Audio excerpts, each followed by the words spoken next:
حسن بھائی میرا آپ سے سوال یہ ہے کہ ہماری سوسائٹی میں جیسے کہ آپ جانتے ہیں کہ جنات کا تصور بہت عام ہے۔ اکثر لوگ کہتے ہیں کہ فلاں بندہ پوسیس ہو گیا ہے۔ کیا واقعی اسلام میں کوئی ایسی چیز کا تصور موجود ہے؟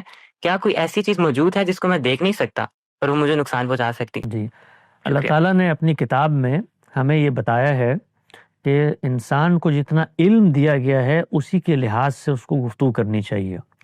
ہم اس دنیا میں جب شعور کی آنکھ کھولتے ہیں تو حقائق کو اپنے حواس سے پرسیو کرتے ہیں، اور یہ مادی دنیا جو ہمیں باہر نظر آتی ہے، اس کے اندر آفاق و انفس کی نشانیاں، ان کے اندر جاری قوانین، وہ میرے علم کا باعث بنتے ہیں۔ اسی طریقے سے میرا اپنا باطن کا مشاہدہ، میری فطرت کے حاصلات، تو آپ کے داخل کا مطالعہ اور خارج کے تجربات اور ان کے عقلی استنباط کے نتائج، یہ ہماری کل جمع پونجی ہے علم کی۔ اس سے ہم کسی چیز کی حقیقت کو پرسیو کرتے ہیں۔ ہمارا یہ جو پورا کا پورا نظام ہے جس سے ہم علم حاصل کرتے ہیں، یہ ایک محدود دائرے میں کام کرتا ہے۔ یعنی اس میں ایسا بھی نہیں ہو سکتا کہ ہم دن کی روشنی میں ایک حد سے آگے دیکھ سکیں، حالانکہ وہی دن کی روشنی جب چھٹ جاتی ہے تو رات کو ہمیں تارے نظر آنے لگ جاتے ہیں۔ تو ہمارے حواس محدود ہیں، ان سے حاصل ہونے والا علم محدود ہے۔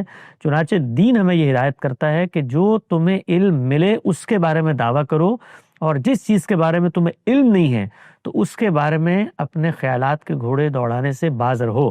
اس کا نتیجہ یہ نکلتا ہے کہ انسان پھر وہ قیاسات کرنے لگ جاتا ہے جس کی بنیاد کوئی نہیں ہوتی، اور اس کا علم اس کو نہیں دیا گیا ہوتا، اور وہ ان ماورائی حقائق کے اوپر گفتگو کرتا ہے جس کو کسی درجے میں وہ اپنی عقل کے ذریعے، تجربے کے ذریعے، مشاہدے کے ذریعے ثابت نہیں کر سکتا۔ تو ہم جب اس علم و استدلال سے اللہ کے پیغمبر، اس کی شریعت، اس کی کتاب کو مان لیتے ہیں تو کچھ حقائق ہیں جن سے وہ ہمیں متعارف کرواتا ہے۔ انہی میں سے ایک حقیقت جنات کی حقیقت ہے۔ انسانوں کو ان کے بارے میں کچھ نہیں پتا تھا، یہ اللہ کی کتاب ہے جنہوں نے بتایا کہ تمہارے علاوہ بھی ایک مخلوق ہے جس کے ساتھ یہاں پر میں معاملات کر رہا ہوں، کیسے کر رہا ہوں، اس مخلوق کی نوعیت کیا ہے، وہ کس چیز سے بنی ہے، حقیقت کیا ہے، ان میں سے کوئی بھی چیز ہم نہیں جانتے۔ یہ چیز البتہ ہم جانتے ہیں کہ وہ دنیا میں ہیں، ان کے ہاں بھی ہدایت کا اسی طرح سے سلسلہ جاری ہے، اور ان کے معاملات بھی اللہ تعالیٰ براہ راست دیکھ رہے ہیں، اور آخرت کے اندر اور جزا و سزا کا معاملہ کیا جائے گا۔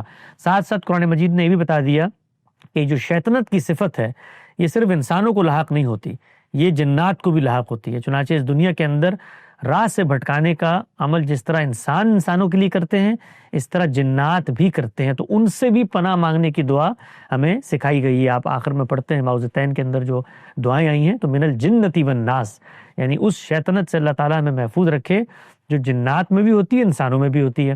اب جنات کس طریقے سے اپنی شیطنت کا اظہار کرتے ہیں، وہ انسانوں کا روپ دھار کے آتے ہیں، وہ کوئی اس طرح کا وسوسہ دل میں ڈال دیتے ہیں، اس کی حقیقت سے ہم واقف نہیں ہیں۔